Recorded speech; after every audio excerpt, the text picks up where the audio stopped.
Chapter 7 The Daughter of Withersteen. "Lassiter, will you be my rider?" Jane had asked him. "I reckon so," he had replied. Few as the words were, Jane knew how infinitely much they implied. She wanted him to take charge of her cattle and horse and ranges, and save them if that were possible. Yet, though she could not have spoken aloud all she meant, and she was perfectly honest with herself, whatever the price to be paid, she must keep Lassiter close to her. She must shield from him the man who had led Milly Erne to Cottonwoods. In her fear, she so controlled her mind that she did not whisper this Mormon's name to her own soul. She did not even think of it. Besides, beyond this thing she regarded as a sacred obligation thrust upon her, was the need of a helper, of a friend, of a champion in this critical time.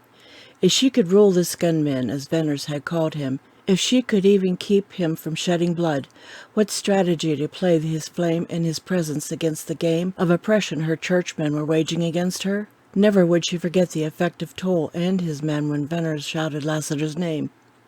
If she could not wholly control Lassiter, then what she could do might put off the fatal day.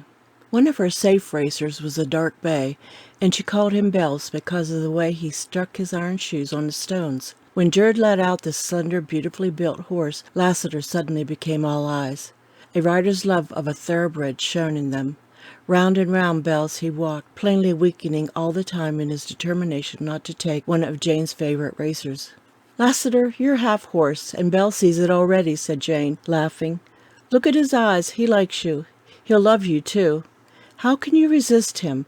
Oh, Lassiter, but Bells can run. It's a nip and tuck between him and Wrangle, and only Blackstar can beat him. He's too spirited a horse for a woman. Take him, he's yours."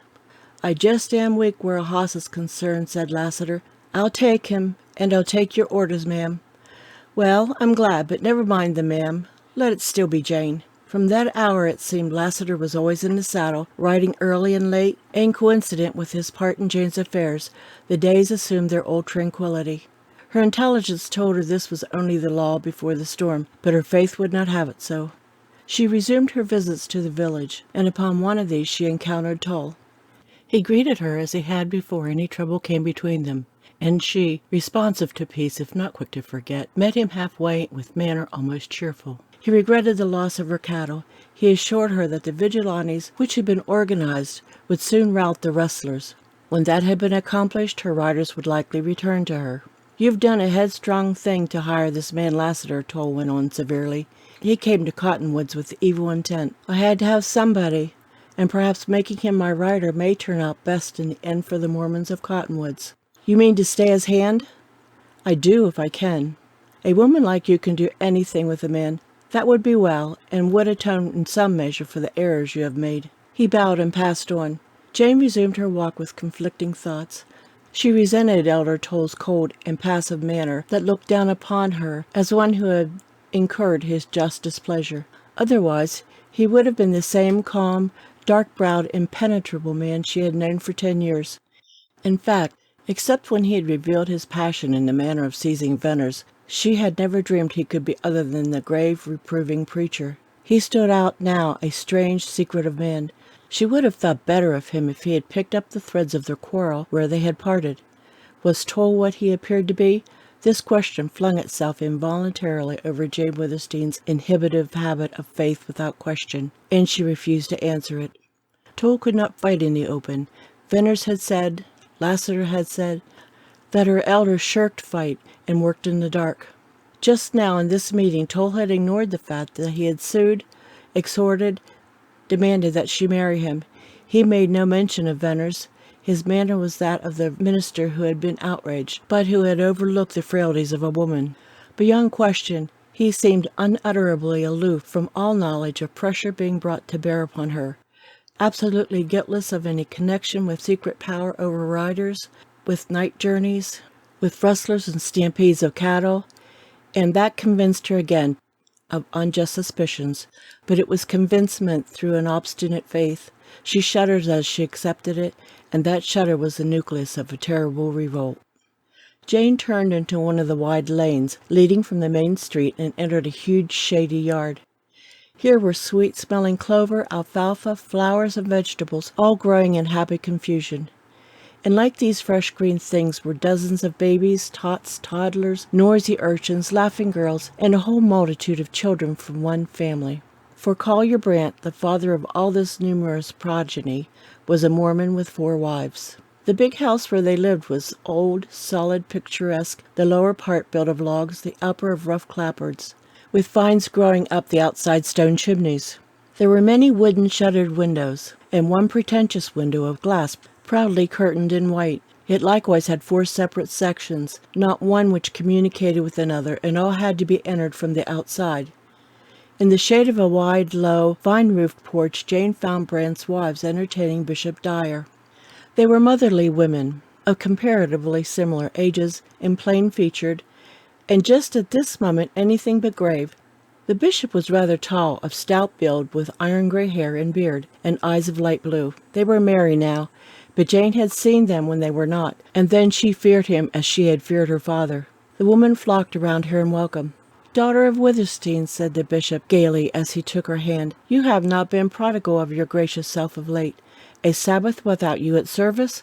I shall reprove Elder Tull."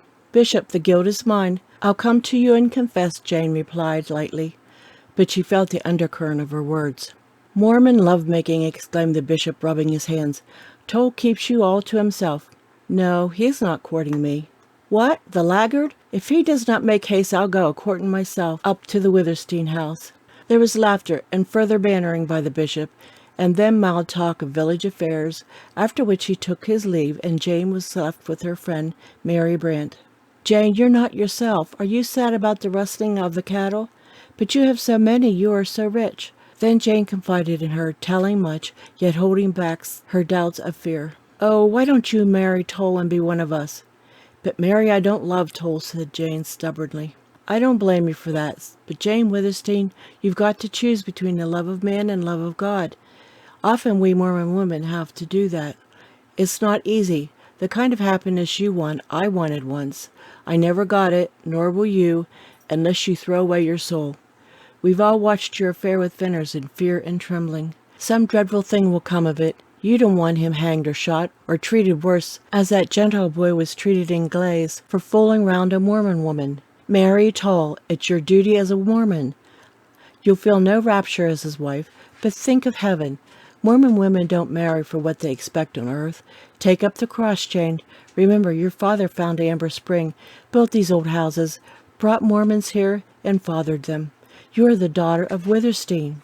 Jane left Mary Brant and went to call upon other friends. They received her with the same glad welcome as had Mary, lavished upon her the pent-up affection of Mormon women, and let her go with her ears ringing of Tull, Venners, Lassiter, of duty to God and glory in heaven. "Verily," murmured Jane, "I don't know myself when, through all this, I remain unchanged, nay, more fixed of purpose." She returned to the main street and bent her thoughtful steps toward the center of the village. A string of wagons drawn by oxen was lumbering along. These sage freighters, as they were called, hauled grain and flour merchandise from Sterling, and Jane laughed suddenly in the midst of her humility at the thought that they were her property, as was one of the 3 stores for which they freighted goods. The water that flowed along the path at her feet and turned into each cottage yard to nourish garden and orchard also was hers, no less her private property because she chose to give it free. Yet in this village of cottonwoods, which her father had founded and which she maintained, she was not her own mistress. She was not able to abide by her own choice of a husband. She was the daughter of Withersteen. Suppose she proved it imperiously, but she quelled that proud temptation at its birth. Nothing could have replaced the affection which the village people had for her. No power could have made her happy as the pleasure her presence gave. As she went down the street past the stores with their rude platform entrances and the saloons where tired horses stood with bridles dragging, she was again assured of what was the bread and wine of life to her, that she was loved. Dirty boys playing in a ditch, clerks, teamsters, riders, loungers on the corners, ranchers on dusty horses, little girls running errands, and women hurrying to the stores, all looked up at her coming with glad eyes. Jane's various calls and wandering steps at length led her to the Gentile quarter of the village. This was at the extreme southern end, and here some 30 Gentile families lived in huts and shacks and log cabins and several dilapidated cottages. The fortunes of these inhabitants of Cottonwoods could be read in their abodes. Water they had in abundance, and therefore grass and fruit trees and patches of alfalfa and vegetable gardens. Some of the men and boys had a few stray cattle, others obtained such intermittent employment as the Mormons reluctantly tendered them. But none of the families was prosperous. Many were very poor, and some lived only by Jane Withersteen's beneficence. As it had made Jane happy to go among her own people, so it saddened her to come in contact with these Gentiles. Yet that was not because she was unwelcome. Here she was gratefully received by the women, passionately by the children, but poverty and idleness, with their attendant wretchedness and sorrow, always hurt her. That she could alleviate this distress more now than ever before proved the adage that it was an ill wind that blew nobody good. While her Mormon riders were in her employ, she had found few Gentiles who would stay with her, and now she was able to find employment for all the men and boys. No little shock was it to have man after man tell her that he dare not accept her kind offer. "It won't do," said one Carson, an intelligent man who had seen better days. "We've had our warning. Plain and to the point. Now there's Judkins. He packs guns and he can use them, and so can the daredevil boys he's hired. But they've little responsibility. Can we risk having our homes burned in our absence?" Jane felt the stretching and chilling of the skin of her face as the blood left it. "Carson, you and your family rent these houses?" Jane asked. "You ought to know, Miss Withersteen. Some of them are yours." "I know? Carson, I never in my life took a day's labor for rent, or a yearling calf, or a bunch of grass, let alone gold. Bivens, your storekeeper, sees to that." "Look here, Carson," went on Jane hurriedly. Now her cheeks were burning. "You and Black and Willett, pack your goods and move your families up to my cabins in the grove.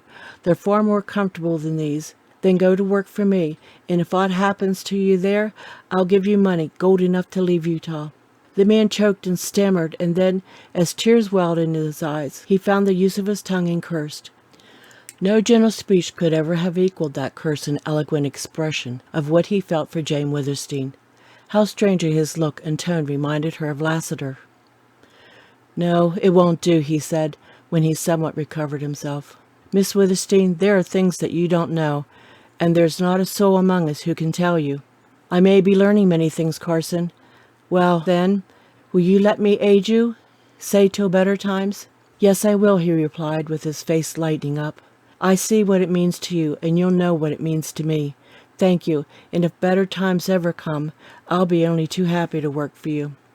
"Better times will come. I trust to God and have faith in man. Good day, Carson." The lane opened, and out upon the sage-enclosed alfalfa fields, and the last habitation, at the end of that line of hovels, was the meanest.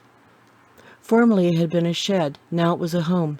The broad leaves of a wide-spreading cottonwood sheltered the sunken roof of weathered boards. Like an Indian hut, it had one floor. Round about it there were a few scanty rows of vegetables, such as the hand of a weak woman had time and strength to cultivate. This little dwelling place was just outside the village limits, and the widow who lived here had to carry her water from the nearest irrigation ditch. As Jane Withersteen entered the unfenced yard, a child saw her, shrieked with joy, and came tearing toward her with curls flying. This child was a little girl of 4 called Faye. Her name suited her, for she was an elf, a sprite, a creature so fairy-like and beautiful that she seemed unearthly. "Mother, send it for you," cried Faye as Jane kissed her, "and who never come?" "I didn't know, Faye, but I've come now." Faye was a child of outdoors, of the garden and ditch and field, and she was dirty and ragged, but the rags and dirt did not hide her beauty. The one thin little bedraggled garment she wore half covered her fine slim body. Red as cherries were her cheeks and lips, her eyes were violet blue, and the crown of her childish loveliness was the curling golden hair. All of the children of Cottonwood were Jane Withersteen's friends. She loved them all, but Faye was dearest to her. Faye had few playmates, for among the Gentile children there were none near her age, and the Mormon children were forbidden to play with her. So she was a shy, wild, lonely child. "Mother's sick," said Faye, leading Jane toward the door of the hut. Jane went in. There was only one room, rather dark and bare, but it was clean and neat. A woman lay upon a bed. "Mrs. Larkin, how are you?" asked Jane anxiously. "I've been pretty bad for a week, but I'm better now." "You haven't been here all alone, with no one to wait on you?" "Oh, no. My women neighbors are kind. They take turns coming in. Did you send for me? Yes, several times. But I had no word, no messages ever got to me. I sent the boys, and they left word with your women that I was ill and would you please come. A sudden deadly sickness seized Jane. She fought the weakness as she fought to be above suspicious thoughts, and it passed, leaving her conscious of her utter impotence. That too passed as her spirit rebounded. But she had again caught a glimpse of dark underhand domination running its secret lines this time into her own household. Like a spider in the blackness of night, an unseen hand had begun to run these dark lines, to turn and twist them about her life, to plait and weave a web. Jane Withersteen knew it now, and in the realization, further coolness and sureness came to her, and the fighting courage of her ancestors. "Mrs. Larkin, you're better, and I'm so glad," said Jane. "But may I not do something for you? A turn at nursing, or send you things, or take care of Faye? You're so good. Since my husband has been gone, what would have become of Faye and me but for you? It was about Faye that I wanted to speak to you. This time I thought surely I'd die, and I was worried about Faye. Well, I'll be around all right shortly, but my strength's gone and I won't live long, so I may as well speak now. You remember you've been asking me to let you take Faye and bring her up as your daughter?" "Yes, indeed, I remember. I'll be happy to have her, but I hope the day—" "Never mind that. The day'll come, sooner or later. I refused your offer, and now I'll tell you why." "I know why," imposed Jane. "It's because you don't want her brought up as a Mormon." "No, it wasn't altogether that." Mrs. Larkin raised her thin hand and laid it appealingly on Jane's. "I don't like to tell you, but it's this. I told all my friends what you wanted. They know you, care for you, and they said for me to trust Faye to you. Women will talk, you know. And it's got to the ears of Mormons, gossip of your love for Faye and your wanting her. And it came straight back to me, in jealousy perhaps, that you wouldn't take Faye as much for love of her as because of your religious duty to bring up another girl for some Mormon to marry." "That's a damnable lie," cried Jane Withersteen. "It was what made me hesitate," went on Mrs. Larkin, "but I never believed it at heart, and now I guess I'll tell you.